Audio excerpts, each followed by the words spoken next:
justice for all. Roll call, please. Lassie. Here. Derlin. Here. Fitzgerald. Pinella. Here. Hoover. Hoover. Here. Jordan. Here. Stockdale. Here. Nolan. Here. Reese. Here. 8 present. Minutes of the regular meeting held January 20th, 2026 are attached. The secretary recommends that these minutes be approved as presented. And I so move. Second. Motion and a second. Any discussion or questions? All in favor say aye. Aye. Opposed? Motion carries. We'll now have our student report. Good evening, school board. I'm Lily McCarty, and I will be presenting the student board report again tonight. We're going to start with our sports. So our varsity girls basketball team, they're standing with a current record of 10-12, and they have clinched their spot in the playoffs for the first time in 5 years. So super exciting for us right now. We are going to Benton tomorrow for our first playoff game. On the boys' side, the varsity boys team's current record is 19-3. On Tuesday, February 10th, the boys had their last game of the season against Wyalusing at home with a score of 51-46.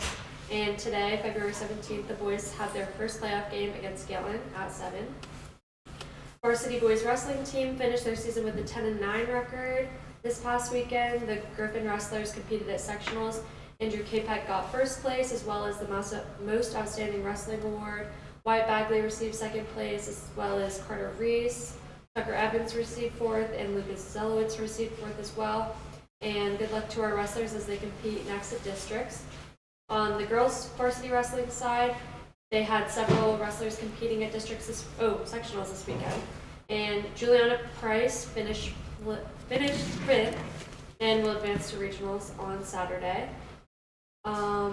For events happening at our school, the Valentine semi-formal was held by the senior class at the Eaglesmere Country Club.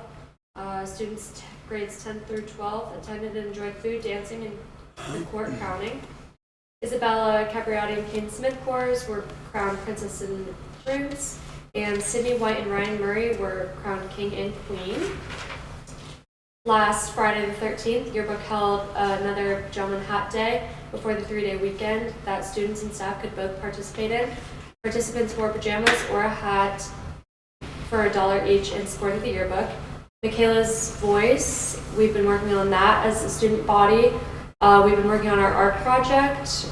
The younger students have been coming through from the elementary school, and we've been working with them on that. So another group of high school students completed their own project back in January. For our SOAR trips, we had a positive behavior trip to Trout Pond Park. Any student who earned 10 SOAR cards or earned their wings had the opportunity to spend the day roller skating at Trout Pond. If there was an Envirothon trip, students who are active in Envirothon had the opportunity to spend a day at the Great American Outdoor Show in Harrisburg on February 12th. And Scholarship Challenge happened this past weekend at the Sayre Theater, and they did a great job representing SCHS. And that is all I have for you tonight. Thank you. Thank you. All right, now we'll go to our admin reports. Dr. Swati? I just wanted to say how pleased I was with the first bocce event that happened here. It was really great to see, and I was so proud of some of our students that came to support our bocce athletes as they were playing. It was a lot of fun to see, and I hope that the program gains momentum and we can continue to do this moving forward. It was a great event, and also the Michaela's Voice project.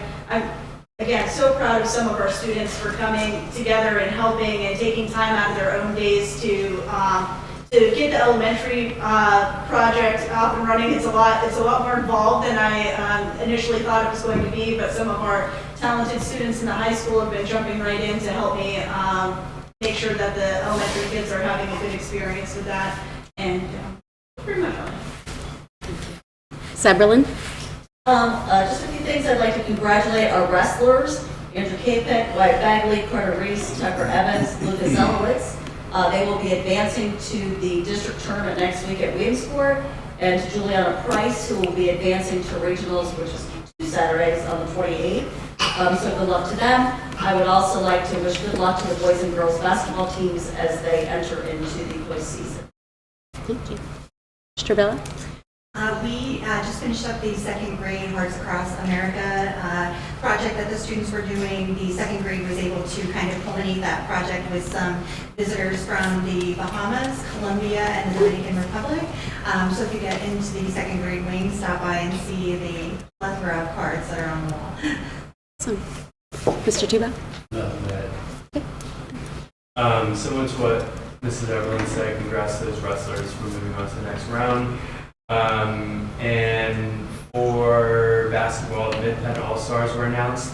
I'm still working on creating a graphic to post, but just wanted to let you know that we didn't have any selections for the girls, but Tucker Blasi was named Defensive Player of the Year. Colin King was named First Team All-Mid-Penn. Lucas King was named Second Team All-Mid-Penn. Hayden Smith-Gores was an honorable mention, and Mr. Vaughn was named Coach of the Year. So we got basically all of our starters got some honors there. Fantastic. Thank you. Stusher? Nothing else I I just have a save the date. More information will be coming out, but we're going to be having a family engagement night on March 25th from 6 to 7:30 p.m. focused on digital safety. So information will be going home to families via a flyer, and it'll be posted on Facebook and the website as well. Okay, we're now going to move to the public input portion of our meeting. Just want to say thank you to all the folks for coming out tonight. We're excited to hear from y'all. If you filled out the form, if you could please bring that up, that will just give us an order of names to call for speaking. And then if you didn't do a form, we'll give you a chance to speak at the end. So anyone else who has a form who'd like to speak tonight, bring it to us. Yeah. It was outside the door. It's okay if you don't. It's okay if you don't have it. I just was using it to form a line to start. No? Okay. Well then, great. We'll go ahead and invite folks to speak. Good evening. My name is Sadie George. I have 3 children in our district. Ma'am, can we just ask you to come down to the mic so that we make sure those on the recording and the video can hear as well, and then state your name for the minutes? Thank you, Sadie.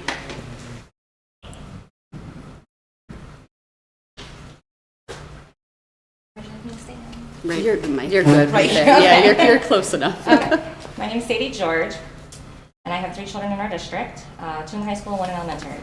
On December 19th, 2025, 2 students made 2 different terroristic threats on SE-21. These threats were witnessed by at least a dozen students, including my own and the bus driver. The bus driver had to turn the bus around and go back to the school to let these students off. There was never a notification from any part of the school district at all about the terroristic threats or the delay in the children's transportation. I will read off your own definition of what a terroristic threat is from your own policy manual found under Section 200 Pupils and Code 218.2. Terroristic threat shall mean a threat communicated either directly or indirectly to commit any crime of violence with intent to terrorize another, to cause evacuation of a building, place of assembly, or facility of public transportation, or to otherwise cause serious public inconvenience, or cause terror or serious public inconvenience with reckless disregard of the risk of causing such terror or inconvenience. Directly below the definition, your own policy states the board prohibits any student, any district student, from communicating terroristic threats directed at any student, employee, board member, community member, or property owned, leased, or being used by the district. With that being said, I think we can all agree that threatening to shoot the bus up, said by one student, and repeatedly threatening to kill the bus driver, said by the other student, certainly constitutes a terroristic threat, especially since it interfered with our children's transportation and time to get home. According to the high school Griffin Handbook, threatening or intimidating any school personnel or students should have the possible disciplinary actions of 1 out-of-school suspension, 2 loss of privileges, 3 immediate referral to appropriate authorities, 4 alternative placement, 5 expulsion, 6 bus suspension. In the elementary school Griffin Handbook, terroristic threats should have the possible disciplinary actions of 1 out-of-school suspension, 2, placement in alternative education. 3, recommendation to the superintendent for an expulsion hearing before the board. While the school cannot tell you another student's discipline, the other students see what is going on. The 2 children were off the bus for only 2 days and possibly had in-school suspension. They were in the building. And yeah, had in-school suspension for those 2 days. They threatened to kill the bus driver and shoot other students, but they're still out on the bus. I reached out to the principal, superintendent, and school resource officer on January 21st, 2026. I had a meeting with all of the mentioned above, minus the superintendent who had a prior commitment. I was told that because there was no gun, it wasn't a threat. Officer Reeves also stated that the children are impulsive, which he then changed to impulsive with their words, and that they are already children that he checks in on regularly. When Evelyn mentioned that it was just a long bus ride for this family, and I suggested that they move into a van. Evelyn said they did not have a van available and called it a closed case, stating they already received their punishment. Since this meeting, I have spoke to our local state representatives, senators, and Department of Education, all of which are curious as to why this was handled this way and not taken more seriously. They're all following along to see what our school board does to rectify the situation. 75 to 93% of school mass shooters showed clear signs of a crisis or threatened violence beforehand. Also, nearly half the schools with incidents employed at least one full-time school resource officer. The fact that we live in a rural community where there are probably more guns or weapons than people is not lost on me. Access to any weapon should be a concern to everyone. According to a report done by the Secret Service, they noted that 4 attackers had been referred to their school threat assessment team, 3 of them within a year of the incident. My children and a few other families have not been on the bus since early mid-January when I found out about the threats from my children and questioned the school as to why no one was notified. This has not been the first time there has been issues with the children from this particular home, but this is the one that terrifies the community the most. In the case of the children having IEPs or 504s, I have contacted Department of Education, your own policy manuals, and other surrounding districts about protocols for that. The student can be removed from the bus and or school for up to 45 days to an interim setting, regardless of whether the behavior is a manifestation of their disability. We believe the situation was not handled appropriately by our own administration. I am simply asking that the children be moved to a van for theirs and our own children's safety. This can be done as a specialized transportation service, a related service under IDEA, that the IEP team determines a small vehicle necessary for the student's safety and behavioral needs or to accommodate equipment like wheelchairs. If the student's behavior is unsafe on a large bus, a van may be used as a safer alternative to ensure they still get to school, sometimes as a last resort to maintain safety for the students and driver. It also gives the students less travel time than the regular bus does. For the issue of not having a van available, we have looked into the school's budget and there's currently $1,348,397 in the ending unassigned fund balance. If we can spend millions of dollars on a new sports entrance for part of the student body, we can certainly spend for a van and a driver. Safety should be a major concern. A school shooting is an awful event to even think about. A bus shooting is even worse. There are sitting ducks on a bus. There is nowhere to run or hide on a bus. There's only one person there to protect the children, the bus driver, and he has also been threatened. You each have a responsibility to protect the children in the care of the school as board members. When you do not act on threats, that can create liability to each of you and for the school district itself. Please let us know when you have an answer available to all of us. If a special meeting needs to be made for this very serious issue, please let the community know when. Thank you.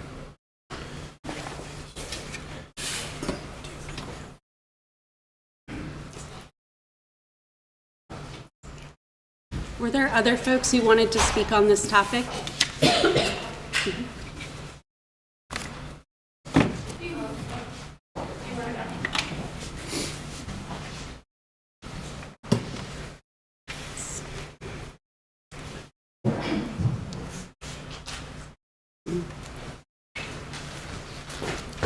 Okay, right here. Yay.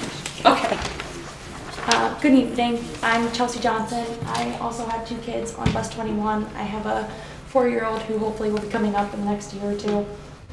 I just want to talk about the grave concerns I have. I feel like it wasn't taken seriously enough. So as Sadie said, the 2 students on the bus threatened gun violence directed at other kids on the bus as well as the bus driver. The bus driver, Vern, did turn around and get the students off of the bus that day. But like she said, we weren't notified that the threat had been made or that there was going to be a delay. So we have talked, my husband Jake and I have both talked to the superintendent and Officer Reeves a couple of times on the phone and a couple of times via email, voicing our concerns not only for our kids, but the other children on the bus as well, and the driver. I want you all to think about your children's lives and the measures that you would go through to protect them and how you would want the school to protect them. Just disgusted how many times I've heard the word threat assessment had been done, and I know that because there was no gun, there was no active threat that second, but just like we were taught here in Sullivan County in elementary school, once you say a word, you can't put it back in the toothpaste. It's already out there. It's caused fear in myself, in everybody sitting here today who has kids on that bus. Whether the kid meant it or not, we're terrified to send our kids back. Sadie and I have been driving our kids. I'm not sure about the other students, if they've been on the bus or not, but it's terrifying to put our kids on there and think it's not going to happen, because especially in some place like Sullivan County where we all have them, it seems highly unlikely that it won't happen here, especially when it's already been said. So again, I want to reiterate that Sadie had already said that 75 to 93% of mass shooters had said something prior to their actions. And with Officer Reeves saying to me that they were impulsive with their words, that impulsivity eventually is going to become actions. So I'm just asking that you not gamble our students riding that bus. We wouldn't risk your kids, please don't risk ours. Again, there's the $1.3 million. I feel like there's something that could be done. If it's a transportation for those kids, that's what I'm asking. And I know, Sam, that we had talked and I had said about moving my kids to a different bus. My kids don't want to ride a different bus. They've ridden 21 their whole time. So I'm just asking for it to be looked at a little bit more seriously. And I hope that maybe it will be. So thank you for your time. Thank you.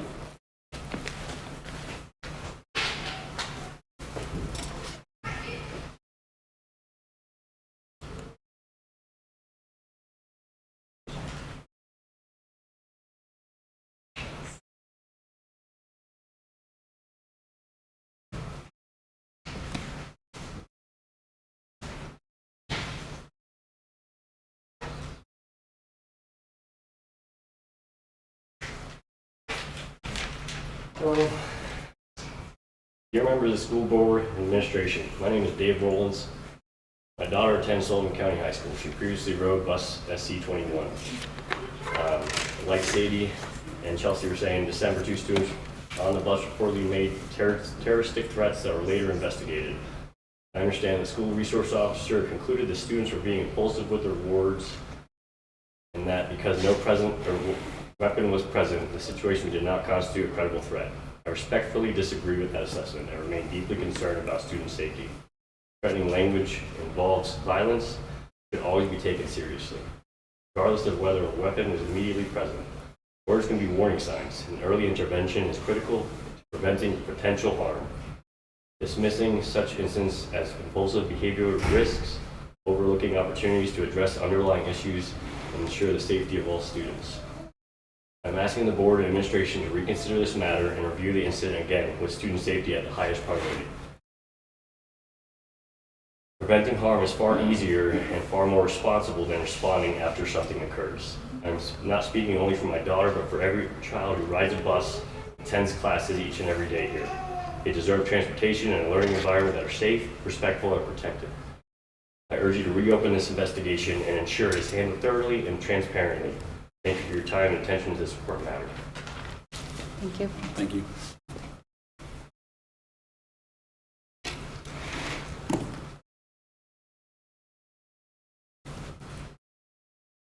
I don't really have much more I can add. They've already stated all the facts. But I do just want to point out that the fact that almost every parent on the bus that I'm aware of reached out, and just the sheer number of concern just feels like it should be taken a little bit more I don't want to say you guys aren't taking it seriously. It just feels like our concerns aren't being addressed as well. I don't do well talking publicly. You're doing great. I know that even Vern, the bus driver, has been concerned, and he said that the kids were a problem before the actual threats. So it just seemed to escalate. And if those kids just have a problem with that bus driver for a reason, whether anyone thinks their threats are real, they clearly just have a problem with them then. My sister has my nephew on the bus. I have a high schooler. I have other nephews on the bus and a niece, and it's just concerning.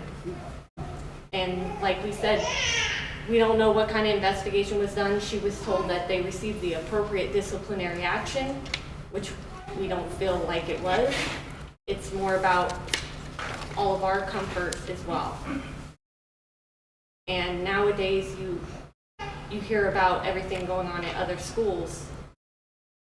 And I understand if maybe those kids have a household issue, but that shouldn't take away from everybody else's concerns for their own kids. And maybe whatever issues they're going through, God forbid, be handled differently. But as they said, if we can just find a different way for them so that all of us can feel more comfortable. Like I can't take my kid to school. My sister's been having to do it with a newborn baby, and it's not easy. So she's borrowing a bigger vehicle so that she can haul, how many kids? 3, 4, 5 kids? 5 kids to school, just from our own household. And then Sadie and all of them walking together, carpooling as much as they can. And it's affecting our work and everything. So it's not just a matter of that one family trying to get their kids to school and no one thinking it's that serious. Thank you. Thank you. Ashley, what was last? Wall? I was just going to ask you the same question.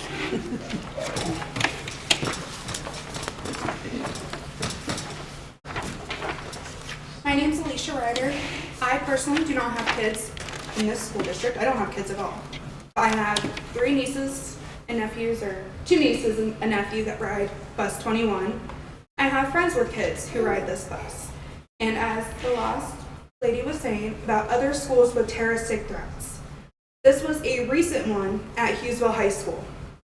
State police reported that a juvenile was taken into custody Tuesday afternoon in connection with alleged terroristic threats involving Hughesville High School. According to police, troopers were dispatched around 2 p.m. February 4th for reports of threats connected to the school. School district officials alerted parents as a precaution. Police said a 16-year-old boy from Hughesville was taken into custody and charges were filed. A 15-year-old girl from Hughesville was identified victim. And from the police report from this incident, on the above date and time, PSP Montoursville troopers were dispatched to an incident of terroristic threats seemingly against Hughesville High School, prompting school district administration to alert parents of the student body. A suspect was taken into custody and charges were filed. I believe this should have been done in this situation. I mean, we've had threats at this school long. I'm a graduate of 2015. We had threats previous to that, and they were handled in the appropriate manner. Nothing was ever put out about this matter, and I don't think it was taken seriously. Thank you. Thank you.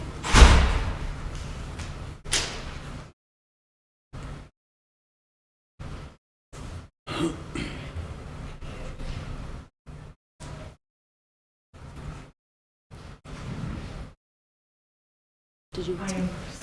I wasn't coming to say anything. I was just listening. I'm Teresa Morgan. I'm Vern's wife. Some of you know me, some of you don't. He misses all the kids on the bus, and all the kids. He wants everyone to be on the bus. That should be on there, that's on his route, that's on his roster. And I hear different things, and I do know there was discipline passed out, and I told Vern I wasn't going to talk tonight. He told me I had to behave, and I am trying to. But he does his best to keep all the kids safe. whether it be the kid that's acting out at the moment or a kid that's just sitting there. It's his job to make sure they're all safe. He has been wrote up over this incident. And he maybe did speak out of turn, and he said something he shouldn't have. And him and I have discussed that.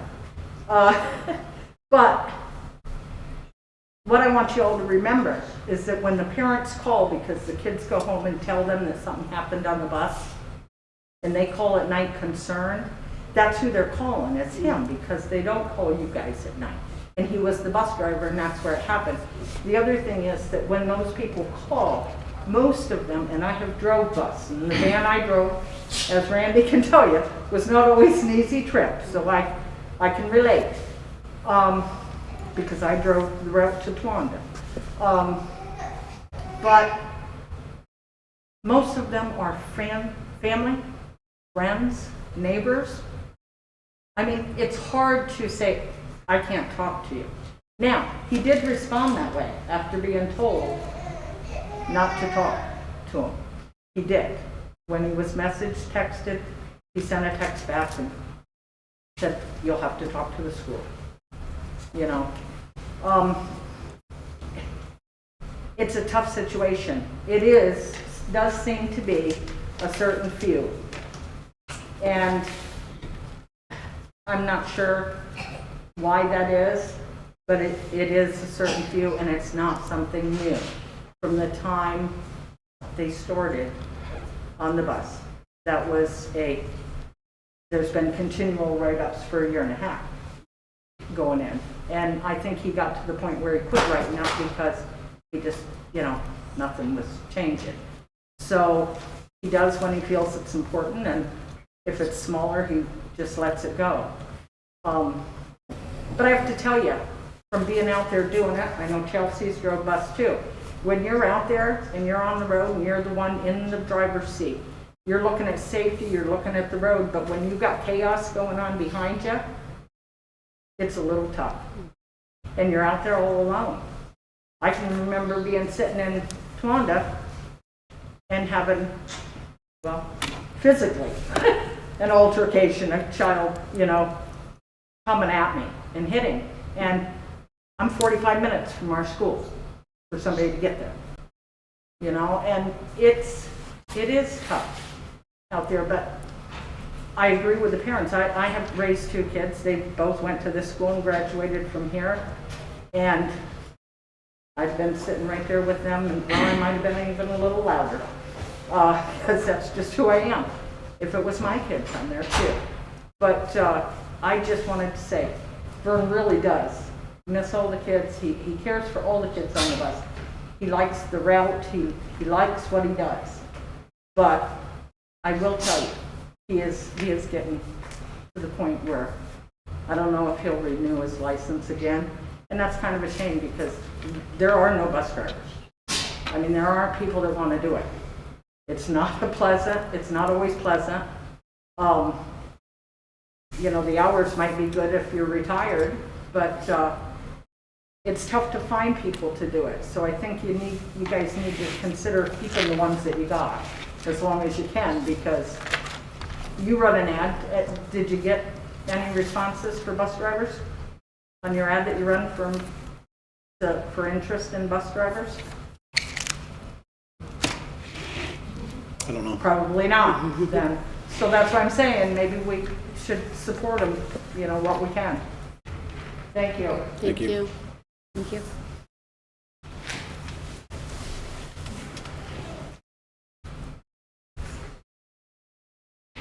Did any other folks want to speak on this?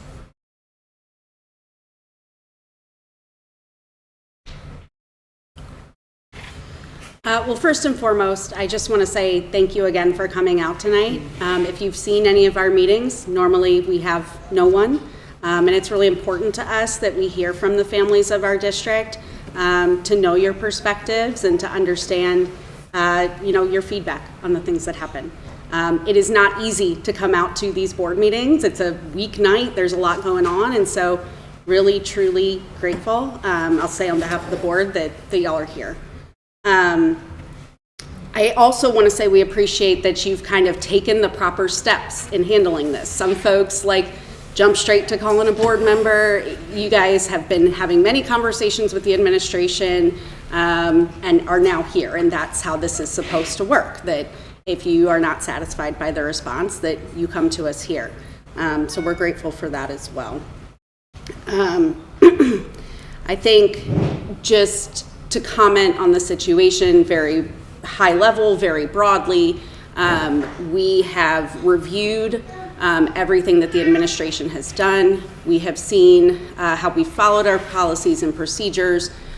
We've been briefed we've heard the reports from law enforcement saying that they agreed with how this is handled. All of that being said, I know I will speak just for myself. I hear what you were saying tonight around communication, follow-up, and just some of clearly you have reservations and do not feel that your children are safe on the bus, and that's something that we still need to work on to figure out. So we are going to discuss what you shared tonight, and we will follow up with you directly. That's one of the reasons we wanted your name, so that we could follow up afterwards. But thank you. Thank you. All right, executive session. Just a note that executive sessions were held on January 20th, 2026 and February 5th, 2026 for personnel matters. At this time, we're moving to our agenda items. I would like to propose an omnibus resolution. Most of these matters are fairly procedural. We discussed them last week to no objection in many cases. But I'm going to read out some that we are going to take a roll call vote on. So if you want to look at your agenda and just follow along with me here. Finance item C. Finance item D. Finance item E. G. And I. Thank you, folks. Thank you. Also, buildings and grounds, item B, personnel, item D. Any others that folks would want to pull out for a separate vote?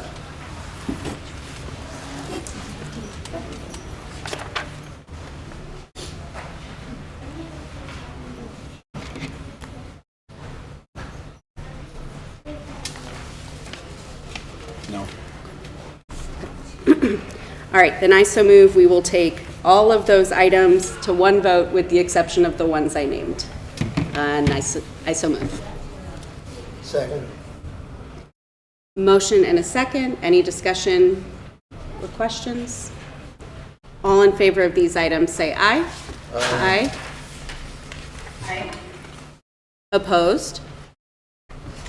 Motion carries. Gabe, will you do finance those items? I can give you this since Joe's not here.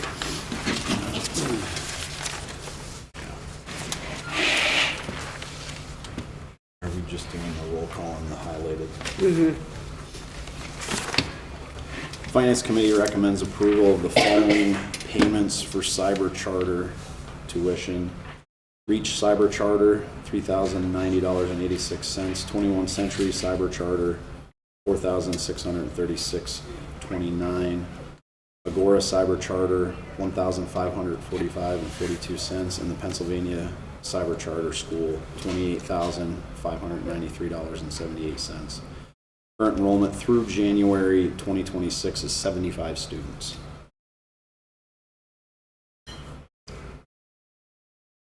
Is there a second? Second. And I so move. We have a second from Hal. Motion and a second. Any discussion? Roll call, please. Lassie, No?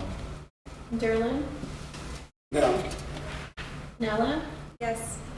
Hoover, Yes. Jordan, Yes. Stockdale, Yes. Nolan, Yes. Reese, Yes. 6 yes.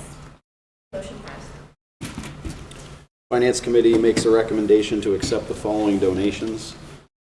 $900 to the ski club from American Legion Post 906, $500 to Tech Ed Department from the Pennsylvania Bowhunters Festival, $500 to the ski club from the Eaglesmere LaPorte Lions Club, $500 to the ski club from the Eaglesmere Civic Club, and $3,500 from the Eaglesmere Civic Club in support of a book vending machine for the Sullivan County Elementary Schools PBIS program, and I so move. Second. Motion and a second. Any discussion? All in favor say aye. Aye. Opposed? Motion carries. The Finance Committee recommends approving the Memorandum of Understanding with the Northern Tier Regional Planning and Development Commission's Business Education Partnership and Northern Tier Workforce Development Board for a $4,000 grant in support of a book vending machine for the Sullivan County Elementary Schools PBIS program as presented. And I so move. Second. Motion and a second. Any discussion? All in favor say aye. Aye. Opposed? Motion carries. Finance Committee recommends approval of the Northern Tier Career Center operating budget for the 2026 and 27 school year in the amount of $2,936,522, with the Sullivan County School District share at $179,831, and I so move. Second. Motion and a second. Any discussion? I do need a Roll call. Yeah, I figured. Thank you. All right. Roll call, please. Lassie, Yes. Derlin, Yes. Pinella. Yes. Hoover, Yes. Jordan, Yes. Stockdale, Yes. Nolan, Yes. Reese. Yes. 8 yes, motion passed. The Finance Committee recommends approval of the Blast IU-17 proposed general operating budget for the 26 and 27 school year, and I so move. Second. Motion and a second. Any discussion? Roll call, please. Lassie, Yes. Derlin, Yes. Pinella. Yes. Hoover, Yes. Jordan, Yes. Stockdale, Yes. Nolan, Yes. Reese. Yes. 8 yes, motion passes.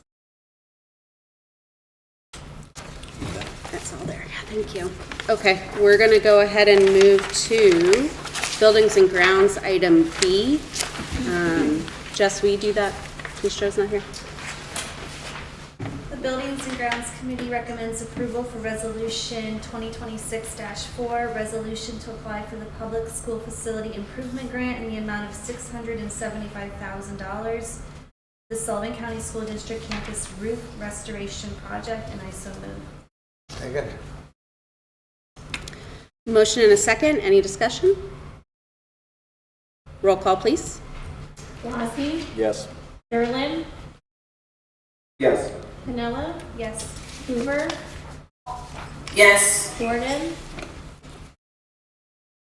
Yes. Stockdale, Yes. Nolan, Yes. Reese. Yes. 8 yes, motion passed. All right, we're now going to go to Personnel, item D. Amanda, do you want to read that, or do you want someone here too? No, I can go ahead. 1 second. Okay. Administration recommends accepting a resignation with regret from the high school art teacher Dylan Wiesner effective March 29th, 2026, and I so move. Second. Motion and a second. Any discussion? I would like to thank Dylan for his hard work. I, personally had 2 kids in the program that have done amazing things under his leadership. Not only as an art teacher, we're going to miss him, but also as a valuable member of my staff.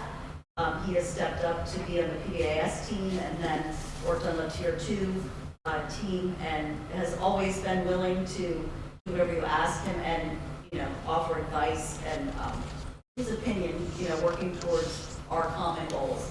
So he really is going to be missed. Spoke with him today, trying to get him to change his mind. So, Thanks, Lynn. wish him luck. yes, definitely, I think when we heard this news, everyone kind of had a reaction of, oh, my kid loves that teacher. So very sorry to see him go, and we wish him luck moving forward.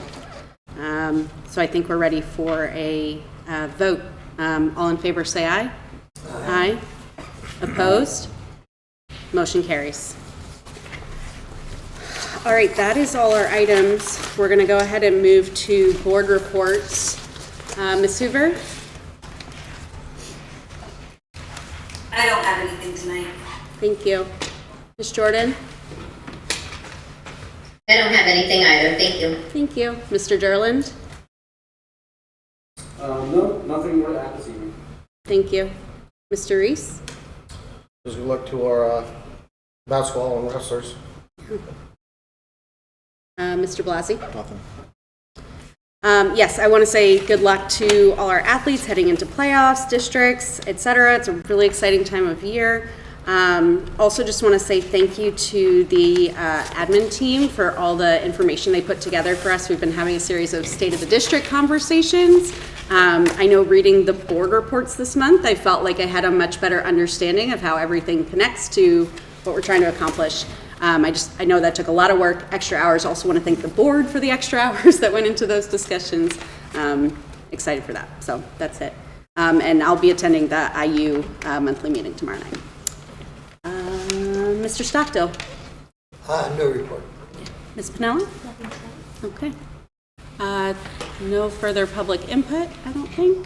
Okay, thank you. With that, I'll entertain a motion to adjourn. So moved.